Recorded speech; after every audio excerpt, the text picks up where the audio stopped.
Бұл шебер сыныптың тақырыбы комикс арқылы химияны үйрену болып табылады. Бұл шебер сыныпқа Ақтөбе облысы Темір ауданының химия пәні мұғалімдері қатысты. Ең алдымен тренингке біз мем арқылы ойын ойнаттық. Және жапон қағидасының видеосы көрсетілді.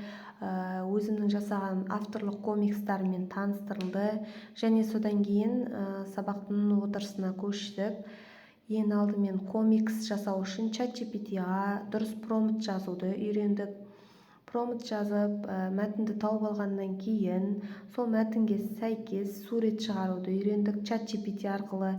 Және ChatGPT-да 2 немесе 3 суреттен кейін лимит бітіп қалатын болғасын TempMail қосымшасы арқылы жаңадан басқада аккаунттар алып, ChatGPT-ді ұзағырақ пайдалануды үйрендік. Ол суреттердің барлығын Canva-ға салып, PDF форматын шығарып алуды үйрендік. PDF форматын шығарып болғаннан кейін Heyzen платформасына салып, оны электронды кітапшаға айналдыруды үйрендік.